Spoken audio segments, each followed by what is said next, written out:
you for listening to your First Things First podcast. I'm your host, Jenna Wolfe. If you don't know, First Things First airs every weekday, 6:30 a.m. Eastern on FS1. This podcast will bring you the very best highlights from the day's show. Subscribe to this podcast on Apple Podcasts or catch us on your favorite podcast app.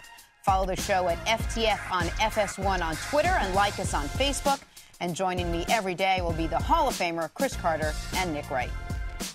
It is not full resolution, but there was some movement in the Ezekiel Elliott case last night. Elliott's 6-game suspension was upheld, but he will still be able to play Game 1 versus the Giants on Sunday. And that's because the decision came down after the NFL's deadline to implement suspensions.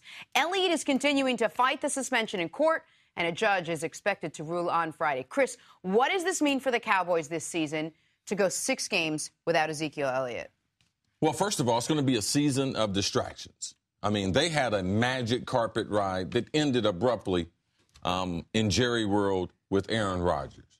But as far as what they got out of 2 of their marquee guys are going to be the face of the franchise for the next 10 to 15 years, especially as far as Dak is concerned at quarterback.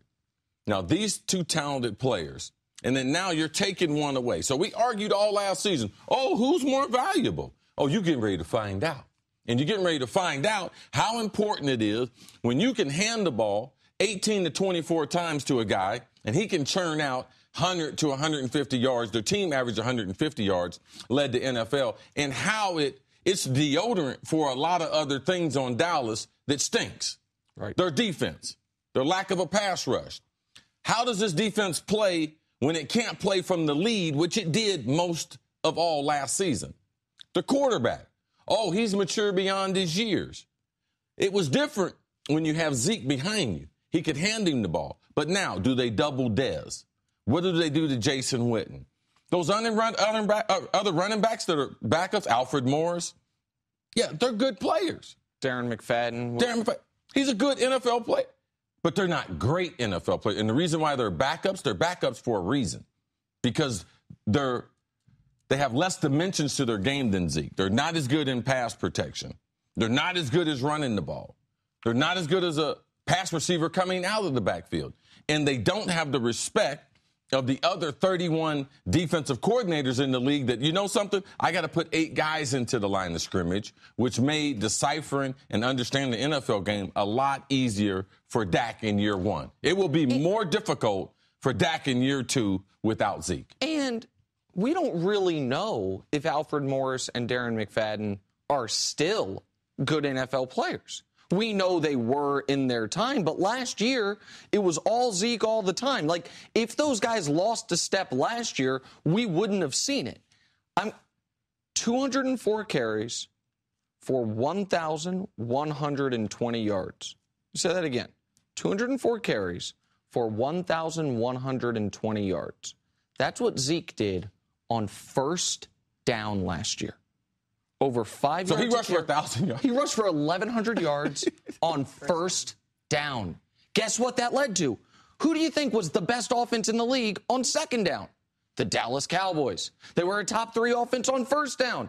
Why? Because of Ezekiel Elliott. Now, you know me. Last year, I was damn near the president of the Dak Prescott fan club.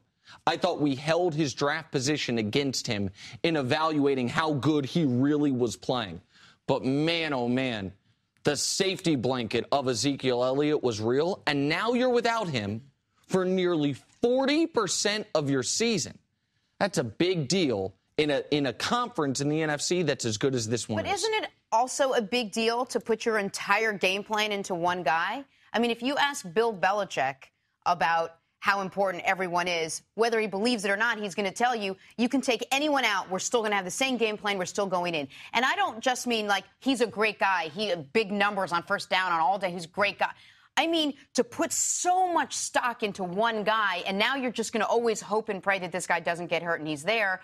How does everyone else step up to at least not make it a complete fall off a cliff kind of season? No, that happened to Bill Belichick. It happened in Tom Brady. Correct. And you never heard panic out of anyone. Oh, they only won 10 games. They were not a Super Bowl contender. 11-5, but 11-5, yes. 5-game. Everyone says 11-5. They were great. 11-5. Yeah, but that's -5 wins from 16-0 the year before. Sorry, go ahead. Right, he got hurt in game 1. All right, backup finished the game. They ended up winning 10 more games to finish 11. So they did change. Last year, great example, and you're right, Gronk got hurt. They still end up winning the Super Bowl. But the way their team is developed, they don't want one guy besides Tom Brady carrying the load. And you can't do that when you have a running back. When you have a great running back, which there's only a handful of them in the league, the game plan starts like this, Jenna. We're going to give that guy the ball 25 times. Now, the average NFL game has 65 plays. So when I've removed 40 plays from the offensive coordinator, now there are a variety of different things, but I've removed 40 of them because that guy, the star, in a running back in the NFL, he makes the game so much easier because you don't have to manage as many things. There's a thing called broken tackles in the NFL. You can't teach that. That's what Zeke does. There's called yards after contact. You can't teach those things. And coaches can't game plan for those extra things, those intangibles that great players add to your team. And Jenna, you're right when you point to Belichick. He might be the only coach in the league, though, that's true for. But it has to be true. It has to be true for everyone. Otherwise, you say, well, there goes our season. We'll try again next year. Maybe ideally, everyone would have the approach of maybe the greatest coach ever. I watched the San Diego Chargers last year. San Diego Chargers have talent. They had one of the best defensive players in the league as a rookie, Joey Bosa. They still have one of the best quarterbacks in the league in Phillip Rivers. But guess what? Week 1, the guy they were counting on to be their playmaker on offense, Keenan Allen, he tore his ACL. Now, that's worse than a 6-game suspension, but they knew he was going to be out, and they fell apart. I don't think the Cowboys will fall apart, but I do believe this. If we are counting the 8 best teams in football, 6 of them are in the NFC. The Patriots and the Steelers are 2 of the 8 best. The other 6 are in the Cowboys conference. When you are going to be without one of your 2 best guys for nearly half the season, that's going to cost you a game or 2. Costing you a game or 2 is the difference between having a bye and not having a bye. Having home field, not having home field. You can't just recover from that. And every team has a plan B. And they like to say, oh, next guy up. That's the regular coach speech. But there's a difference in players getting injured. Like, we understand that to be a necessary part of the game. Every team's going to deal with it. But every team's not dealing with suspensions, and how they deal with them really starts from the top of the organization. So you mentioned Belichick. It's also Kraft. They were suspended last year. Brady was suspended to start the season.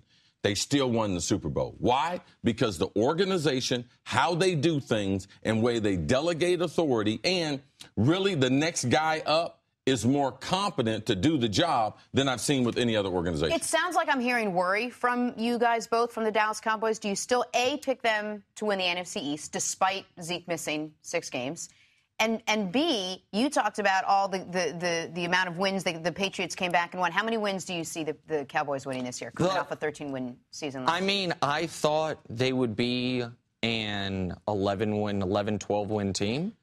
Now I think you have to say they're a 10-win team at best. This really matters. And as far as winning the division, yeah, I think the Giants, unless Eli blows it for me, I think the Giants are poised to win that division. What is interesting, the tricky thing about this, is the 2 biggest games the Cowboys play all year are against the New York Giants, and Week 1 is against the Giants, and Zeke's suspension will not be starting until after Week 1 against the New York Giants. And they'll have him available. I predict if they could get double-digit wins in Dallas, I would consider that a successful season. Now, if Zeke has to sit week 2 through 7, if they're able to play 500 ball in those games, I think they can get the double-digit wins. If they get the double-digit wins, we've only had a couple teams in NFL history that have not made the playoffs at double-digit. So you can be through the suspension, they get to 10 wins, and they get to the playoff, then their dreams and aspirations are right there. Right. Because anyone can win it, especially in the NFC. In the AFC, you need to have home field advantage compared to going to Foxborough late in January.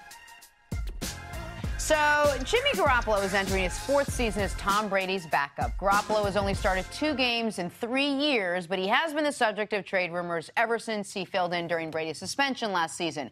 In his weekly radio interview, Brady talks about what his backup is going through. Yeah, I mean, it's absolutely. And I remember when I was, in that position and, you want to play and you want to support the team and, you want to compete. And, Jimmy's always done that. I've been around him for a long time and, really enjoyed it. I mean, he's obviously a great young player. He'll get his opportunity, and it's just a matter of taking advantage of it. Michael, I don't know if you know Jimmy or not, but what do you think about him playing behind Tom Brady? Is there a place he should stay, or do you think he should go out and find his wings? I think playing behind Tom Brady is the best possible situation that you can be in. Why would you want to go out and be somewhere else when you have the greatest in front of you? It's a great opportunity for him to just learn. And he's proven it in 3 games last year that he can come out and win games for this team. I think you have to sit back and just take your time and not press it because, listen, you go off to other places and things don't work out accordingly the way you want them to, and it's not as easy as you think it can be. Now, are you from the school of thought, draft a guy, play a guy? Or are you from the school of thought, depending on the situation, knowing that you were the first pick, you were Michael Vick. Yeah. I mean, you're one of the few things you knew you had to play immediately. Right. Do you think it would have helped you to potentially sit behind a great quarterback and learn NFL football?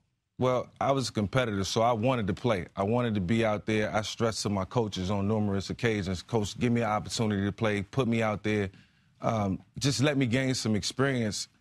And the times that I did go out, it didn't go as well. And I was able to sit back, learn from my mistakes. I didn't have the success that Jimmy had in his first 3 games last year, but I did enough to show that I had the potential. And it got better as time went on, and towards the end of my rookie season, I proved that I can play. But it wasn't a situation where I felt like I could go out and do it early on. Because now I seem to be, again, a man on an island here. Like, I just feel like if I were in Garoppolo's shoes, no matter how great of a franchise, no matter how great my mentor is, I want to go play, man. Yeah. I want to go prove to the world how good I can be. Later in your career, when you were not the starter, and maybe you didn't necessarily think, like, I know when you're backing up Big Ben, like, it's Big Ben, but there are other times where you had to look around the league and say, man, I could play there, I could start there, I could start there. How frustrating is it when you believe I am good enough to start in this league and you're not getting the opportunity to play? Well, when you're playing behind a guy like Tom Brady, I think it's just an opportunity to just soak it all in. You don't rush, a situation where you can, continue to grow as a young quarterback, because longevity is the key. Playing 13, 14, 15 years is what you want to do. It gets frustrating. And there were times when I was a starter and I was hurt and I went out and couldn't play in 3 or 4 games, sat back and watched the starter in front of me, the guy who went out and fulfilled, my position, go out and make plays, get the crowd off his feet, made tremendous plays over and over again, and I wanted to get back out on the field. It's just the competitive nature in you, and I wanted to be back. I wanted to be the guy who can go out there and make things happen, and it just wasn't the time to do it. Tom Brady's come out and said he'll play till 45, he'll play till 55, he'll play till he's 105 years old. Probably could. He could. He could. So where does that leave Garoppolo? Do you sit and do you wait? Do you feel like, it could realistically be 3 more years before the Patriots either decide to do something with Tom Brady or Tom Brady decides to do something else? It's a long waiting game, and now you're looking at 27, 28 years old as a guy that's never really gotten a chance to prove yourself. I think it's up to Tom Brady, in terms of when he want to call it quits. He's earned that right. They're doing new construction around the the complex, I mean, for new banners. Right. That's motivating for Tom. That's something that he wants to be a part of, I think. So Garoppolo, obviously, he's not going to do what I said he should have done, which is after the Super Bowl, start talking about the team in past tense. Do all these interviews on local radio, being like, it was great being with the Patriots. I learned so much from Tom Brady to try to get to where you can be a franchise quarterback for a different team, sink or swim on your own. He didn't do that. This coming offseason, he is a free agent. If this offseason Tom Brady does what it seems like everyone at this table assumes he's going to do, which is say, yeah, boys, I'm coming back. Yes. And I'm going to keep going. At that point in time, I'm the only person at this table that would ask for a meeting with Bill Belichick and say, Coach, please let me go somewhere else. Don't put the franchise tag on me. Let me go see or trade me somewhere or let me go sign a contract. I'm the only one that would do that. Well, now you're talking like you got some common sense. Now you realize like you know who your boss is. Before you was just like, oh, listen, I'm talented. Put me in the game, coach. Now you got some sense. Now your contract has expired. You have done what the organizations wanted you to do. You have said all the company lines. You've told it, all right? You haven't disturbed the chemistry. You haven't become a distraction to the team. So now you can have that conversation. But you're still at the mercy of the court because Bill could tell you, hey, that's nice and fine, but you're still here. Because you know what he's going to do at the end of the day? He's not going to do what's best for Garoppolo. He's going to do what's best for New England because that is his job. His job is not to make people feel good. There's a lot of players in the NFL. They don't feel good at their position. I learned this from Denny Green. Hey, guys, if you don't like the assignment I gave you, you can come talk to me about it. That don't mean I'm going to change it. But the one way for you to change the responsibility that I gave you, I want you to master the assignment. If I ask you to run down the kickoff team, I want you to master that. Do not come to my office until you have mastered what I have told you to do. They have told Jimmy to be a backup. But they could have traded or done something with Jimmy back in April, right? They could have done something with him, and they didn't. They hadn't done anything with him in the last couple of years. They've kept him on this team. Have they kept him on this team because Bill Belichick, Michael, knows that this is the heir apparent to Tom Brady, that Belichick has found the guy, and if he's just patient enough, he will make his money and he will see some playing time? I think throughout all this, Jimmy just has to be patient. If you look at his body of work last year, it was proven. He came out, he played efficient. He did all the right things. They won a couple of games until he had the shoulder injury. Yes. And if you look at what they're trying to do now, they're stacking all the chips up for the future. You bring in Stephon Gilmore, Mike Gildersleeve, Brandon Cooks. These are guys they're going to be able to play for the next 6 or 7 years, and they will be his weapons on offense and defense. So guys that will be utilized in order to win games. So this is a great opportunity for Jimmy. He just has to find patience right now. And I know that can be tough being a backup, but with Tom and his new workout regimen and the things that he's been able to do. That's the problem. This man might play till he's 45, man. Scott, I mean, that's part of the problem. Also, part of the problem is Garoppolo might not be a star, Nick. I think he will be a star. He showed enough poise to be a star. Okay, no problem. All right. So, Michael Vick said he might be a star. I think he has the potential.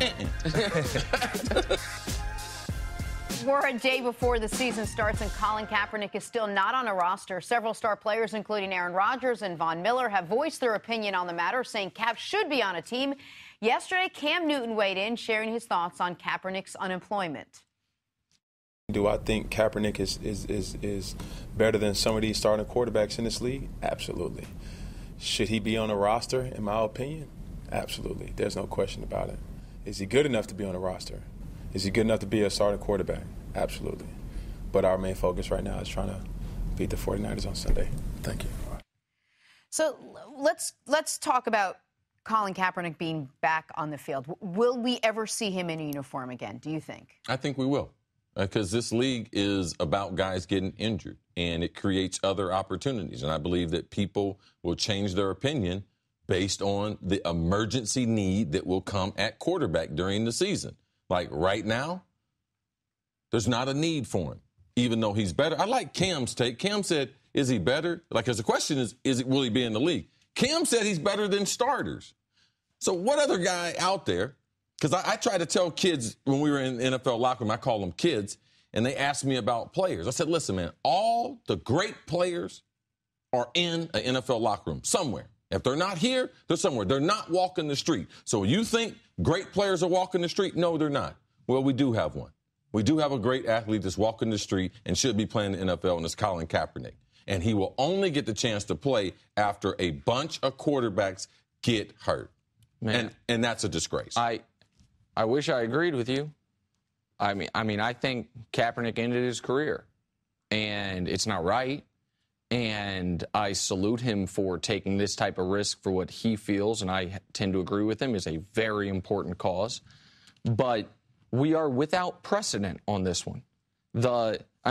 People know 16 touchdowns, 4 interceptions. People know he was the number 1 rushing quarterback in football. People maybe don't know that he had the second best red zone passer rating in the league. But what I don't think anybody really recognizes is how unprecedented it is that he's not on a roster in week 1. In NFL history, how long have they been playing this game, CC? 98. It's a 98th season. So in the last 97 years, there have been 144 instances of a quarterback who was 29 years old throwing 200 or more passes in a season. 144 instances.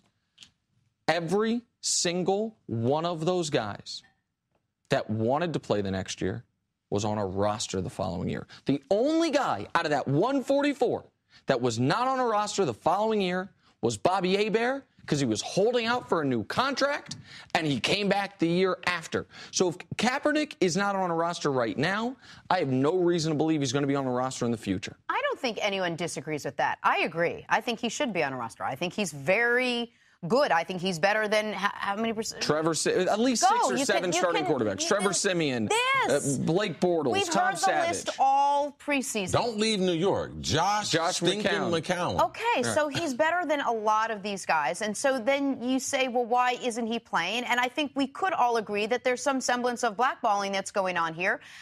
The owners, for whatever reasons they choose, do not want this player on their team. And I'm sure there are owners who sympathize with his social cause, and I'm sure there are owners who don't. But they look, for whatever reason, at Colin Kaepernick as a distraction that's too big to overcome. And distractions lose games. And say what you will, but Colin Kaepernick is not a Tom Brady or an Aaron Rodgers. And I don't think owners say, well, he's worth it. So, he's worth all the distractions that we'll put up with for this political cause. I just don't think he's elite enough quarterback that owners will look past all the noise and everything that comes with it. Well, you're clearly right that they won't. But that doesn't mean that it shouldn't be, in a league that preaches it's all about winning, an outrage. I mean, we have a team in Denver that last year, before Kaepernick made his cause known to the world, tried to trade for him. They couldn't agree on a salary reduction, so they didn't trade for him. But we know Denver likes the style of play from Colin Kaepernick. John Elway wanted to trade for him. That team in Denver, since then, has had a quarterback in Paxton Lynch get injured. They decided to bring back Brock Osweiler, who's one of the worst quarterbacks I have ever seen at any level of football. There is the only possible explanation is that team in Denver, which with mediocre quarterback play, CC, we've seen it, could win a Super Bowl. That team in Denver they will not stick to sports. Let me put it like that. They will not set their politics aside to give Colin Kaepernick a try. And that, as a guy, if I were you, a guy who sacrificed for this game, a guy who you had a lacerated kidney once playing football, it would offend me to my core. This is the thing, Nick, and I learned this from you. I've been alive long enough to see several players be involved in incidences where people lost their life. All right? And they were guilty. I've been in this league long enough that one of their great players was at the scene of a crime for a double homicide. All 3 of those players, you know what happened to them, Nick? All 3 of those players played long after that. They played seasons after that. They played with a couple different teams after that. You know the reason why? Because the owners, they didn't care. Because they wanted the best football players on the field. And that's not the case with Colin Kaepernick. One of the marquee matchups this weekend features the Seattle Seahawks heading to Lambeau Field to face the Packers. The two teams have the best odds to win the Super Bowl out of any teams in the NFC. CC, will one of these two teams end up in the Super Bowl this year, in your opinion? I love both teams. Both teams have some problems in certain groups. Seattle, their offensive line, you watch this game, their offensive line is not very good. But their defensive line will be the best in pro football. So their ability to be able to manage Russell Wilson, running game, can they have a sustained running game? They haven't been able to do that since Marshawn Lynch. Aaron Rodgers is magic. He's worth the price of admission. I'm talking how many, regardless, no running back, wide receivers injured. So, yes, these two teams are the favorite in the NFC. I love these two teams, even though they have glaring weaknesses with different units. They have warts, but they have the players that can cover warts. You know, the compound W is what they are. Both teams have some compound W on them, right? Aaron Rodgers is you want to talk about a guy that'll cover a wart. That's Aaron Rodgers. And I love their offense. I love Montgomery at the running back position, wide receiver, transitioned in there, a guy that can run between the tackles. That surprised me. But he has duality in that he can run between the tackles. He can get outside, catches the ball well out of the backfield. He's a guy that's a difference maker. Aaron Rodgers, obviously. Getting Bennett there is going to be big for the Green Bay Packers. Their back end, linebacker coverage, and their back end secondary. That's a question mark. But they'll score enough points to overcome that. The Seattle Seahawks, and you nailed it. Their offensive line, I called a game last year in Seattle versus San Francisco. They had 3 guys starting on their offensive line that shouldn't have been in the league. Not backups, yes. Should not have been playing in the league. And their left tackle's already missing the season. He's been hurt. Right. I mean, George Fant, with the left tackle you mentioned, they were excited about him. He's one of the guys I think you were talking about last year. And it's a big loss that he's out. He wasn't that good. He's a former basketball player. I was watching Gonzaga during the Final Four during the final tournament. You know, the March Madness. I'm like the big dude, the big 7-foot dude. I'm like that dude will be playing tackle in Seattle. I mean, that's how they scat their players. I look at these two teams very differently because the Packers. I think Ted Thompson, he gets a ton of credit because he builds through the draft. They never sign free agents. Less than any team in football, the Packers are built through the draft. They made one major addition this year, Martellus Bennett. On defense, they brought back Devon House, a guy they had. He went to Jacksonville. But it's basically the same team as last year. And that team last year was incredibly flawed, except for Aaron Rodgers. Right. The transitioning of Ty Montgomery from wide receiver to running back was a nice job by him. But Jordy Nelson is no longer a dynamic playmaker. Devontae Adams is fine. Randall Cobb, his best year is probably behind him. But you have the single best player in the sport, Aaron Rodgers. I don't know why with the Packers anyone would expect this year to be very different than the last few years have been, which is Rodgers is enough to get you to the postseason, but once you get there, you're not a complete enough team to be able to win a championship. Let me give you 2 players I think with Seattle that I believe that they might be my Super Bowl favorite. Mm-hmm. Earl Thomas coming back from a broken leg. Yeah. Best safety in football. Eraser. I mean, he is eraser. He's amazing. And Jimmy Graham lost 20 pounds this offseason. He can help cover up for a bad offensive line because he can get open quick and be there available for Russell. Also, it's the last year of his contract. We NFL players, the last year of that contract, we tends to put up some nice numbers. I will tell you, you look at them defensively, and they are amazing at all levels. You talked about Earl Thomas. You talk about Richard Sherman. We talk about him all the time. Good player. Bobby Wagner linebacker doesn't get the credit he deserves. He's so amazing.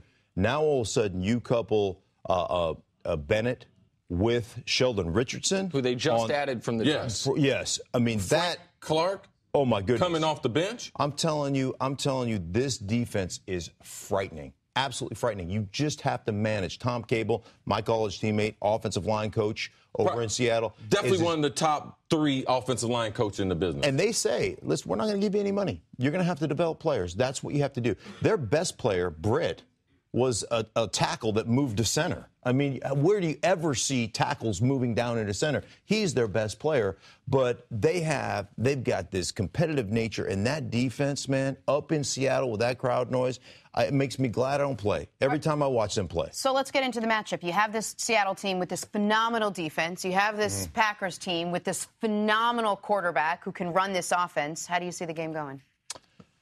Listen, I think with Seattle, with the defense early, the one thing about preseason is it doesn't prepare you to play. the first couple of games of the regular season, first 3 or 4 games, are preseason games. And so I think defense always travels. I think defense always is always that thing that develops first, because it's really there's not as much nuance. It's, hey, line up and go out there and try to destroy people. So I will always go with a team that I think early has a superior defense, because offensively, you're not in a rhythm. You're not in a groove. And you know this, man. When you're shifting quarterbacks and you're shifting players and you're doing all that stuff, just the nuance and the sync and just being on the same page, that takes time to develop. And you just can't develop that anymore in the preseason the way they play. I think Green Bay looked at the schedule when it came out, and this is before Seattle added Sheldon Richardson, and they were furious. Not that it was unfair. I think it's the single worst game for them to be playing week 1. That Green Bay offensive line, once upon a time, they had 2 really good guards. They had T.J. Lang, they had Josh Sitton, they had 2 really good Pro Bowl guards. Let them both go. Didn't want to pay them. Green Bay, over the last few years, they get off to slow starts. One of the reasons they get off to slow starts is that offensive line has not gelled, because it's usually new players coming in, new guys coming in. That's going to be the case again this season. And you are facing the best defensive line in the sport. Like, you want to know a really good way for Aaron Rodgers to get a high ankle sprain and be hampered for the next 6 weeks? Play Seattle week 1. This should be theoretically a great game. I think Seattle's D-line can dominate that game from start to finish. I think it's a great game, but there's too many times I left that hotel, oh, man, we're going to dominate these guys. I think I played Green Bay 14 times, either in Milwaukee or in Lambeau Field. Right. You drive through the little neighborhood. Yeah. You smell the cheese whiz. You smell the bratwurst. You're just going through it's like a high school neighborhood, Nick. And all of a sudden, it's Lambeau Field out of nowhere. Yeah. And there's some magic to Lambeau Field. And beating Aaron Rodgers in Lambeau Field week number 1, I think it's not X's and O's, this unit versus this unit. I've lost there too many times. If you're a sports fan, I don't care about NFL fan. If you're a sports fan, you have got to go to Lambeau one time in your life, like December when it's snowing. You just have the snow too much, just man. have to. I'm telling you, you just have to experience it. The NBA's biggest offseason trade is done, and now Kyrie Irving can focus on being the man and not the man next to the man in Boston. Celtics GM Danny Ainge came out and said he thinks Kyrie will actually be better without LeBron James on the floor. I think you'll see that he's a better passer. I think that people that watch Kyrie play a lot can see his passing and his potential there as a passer, but, LeBron was pretty much the point guard in Cleveland, and Kyrie was a point guard often when LeBron wasn't on the court and so forth, but I think that he's a fantastic passer, and then I think, defensively he's got to improve, and I think that he will in Brad's system. Nick, you buying into this? I mean, we don't know your true feelings on LeBron, but is Kyrie a better passer at least without LeBron James? I mean, we've never seen any evidence of it. I mean, Kyrie Irving had plenty of opportunities. High school? No. Just a little bit of time at Duke? No. The 3 years before LeBron got there, the 25-plus games he played without LeBron since LeBron got there. Like, listen, Kyrie Irving is who he is. That is a fantastic offensive player because he is, in my opinion, the best ball handler the league's ever seen. Rest in peace, Pistol Pete, but Kyrie better. And as good of a below-the-rim finisher, putting English and spin on the ball, as I've ever seen, certainly is in the league right now. That is who he is. But there's a myth going around that Kyrie, he didn't have opportunities to shine, playing sidekick to LeBron James. There's a really cool stat in the NBA. It's called usage rate. It just means what's the percentage of your team's possessions that you use per game. Not surprisingly, first in the NBA in usage rate last year was Russell Westbrook. Yes. Makes sense. He had the ball in his hands the whole time. James Harden is top 5 in that stat. Last year, Kyrie Irving finished 10th in usage rate. You know who didn't finish in the top 10? LeBron James. Last year, Kyrie used more Cavs possessions than LeBron did. The idea that LeBron was like holding back this all of a sudden he's going to be Magic Johnson 2.0, that doesn't exist. Kyrie's still fantastic, but that's just recreating history here. Yeah, he's not a fantastic passer. He's not a fantastic defender. No. Now, so Danny Ainge, he made up a couple things there. And then also, he's going to be a better defender in Brad Stevens' defense. Well, how's that going to happen? They don't have no big man to protect the rim. Like, how's that going to happen? So if you're an educated basketball fan, you can be like Danny Ainge. You know, you're full of it. You just made these things up. He is a unbelievable scorer. Unbelievable. Like, unbelievable scorer. But even if you're going to put more responsibility on as a point guard, you know what that is, Nick? That's more taxing on his legs. You know what he's had problems with the last 5 years? His legs and his overall durability. Being a point guard and bringing the ball up every time is more taxing on your lower body.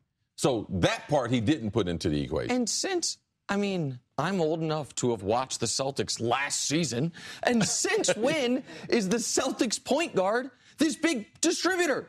Wasn't the point guard for the Celtics last year Isaiah Thomas? Yes. Who finished second in the league in scoring and finished 15th in the league in assists? I'm looking at it right here.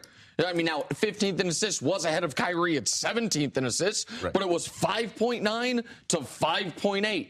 That Celtics point guard's not asked to go out there and just distribute the ball. When we talked about this level of insecurity that might be draped upon Kyrie Irving right now, walking into Boston, and now suddenly all the pressure, and the lights and the fanfare, the pressure, it's all on this guy right now to be the man. So maybe Danny Ainge has to come out and say, dude, listen, maybe you're a better passer now without LeBron. You're going to be fine. Like, a lot of this is optics to get this guy ready to be the best that he can be on the court for the Boston Celtics. Ask Danny Ainge how good he was without Larry Bird and all those other great Danny players. Ainge was great. Number 44 was fantastic. That terrible example, CC, the worst. You know how you typically know you were brought somewhere to be a star?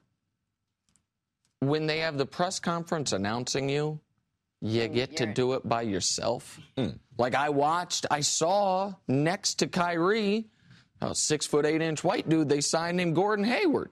They didn't sign him the same day. No. They didn't trade for him. No. They signed him weeks ago.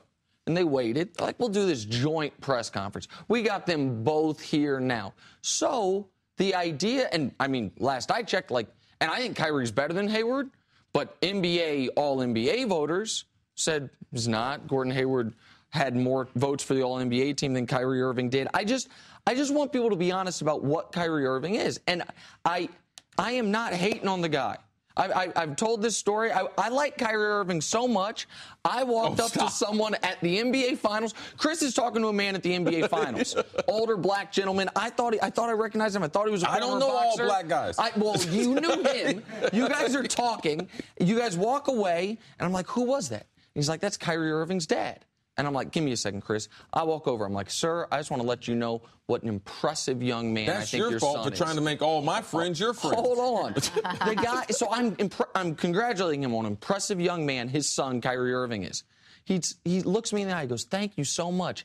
He's getting some chips right now. He'll be back in a minute. That wasn't Kyrie Irving's dad. It's just some dude. Cris thought it was Kyrie Irving's dad. So I like Kyrie Irving so much, I'm complimenting strangers on his poise. Like that. But God, he is the basketball. That's on you, and that's on you. I can't with the two of you going out by yourselves at night. But it doesn't change who he is. Yeah. A guy who was 17th in the league in assists per game and 30th in the league in assist rate last year, despite being 10th in usage rate. He's not a distributor. And if you bring in Kyrie Irving to be a distributor, you are not using his best talents to your team's benefit. YouTube, Uncle Drew. Mm-hmm. Watch the commercial for a soft drink. Watch how it's made. All right? That's who Kyrie Irving is. Well, young or old, he is a dribbling, scoring machine. And it's hard to score and pass. It's hard to dribble and pass. The Celtics won with a guy who didn't really pass or play any defense last year. They won with a guy who's Isaiah just Thomas. Like this, just a little shorter. No doubt. And the Celtics got in this trade that was the rare win-win for both teams. They got the best player in the trade. Mm-hmm. Usually a team that gets the singular best player, they're the one that wins the trade. I want to make it clear again, like, no, this is not a knock on Kyrie, and I totally get the trade. But the other thing is this. If guys are great passers, but just not being asked to pass or not getting the opportunity to pass, but they are star NBA players on good teams, you know what they always have? A few highlight reel passes. A few of those passes where you can remember, like, oh, wow, remember when he did that. Man, I don't know anyone that watches more basketball than I do. I watched the majority of those games last year at your house, CC. I cannot think of a single, like, oh, my God, Kyrie Irving pass. I can think of JR going off the backboard. I can think of a dozen from LeBron. I can think of a dozen from Kevin Love. Over the head, full court baseball pass. I can't think of any from Kyrie. I don't know why Danny Ainge, it's like Danny Ainge is trying to LeVar Ball this. He's trying to speak it into existence. Maybe if I say enough that Kyrie Irving's going to be this great passer, he'll be a great passer. That's not what makes Kyrie Irving great. Ain't nobody saying we're bringing in Chris Carter to block. This man, well, he's getting manicures. He's not interested in doing that block, and he's in there to catch touchdowns. I'm not interested in being a distraction.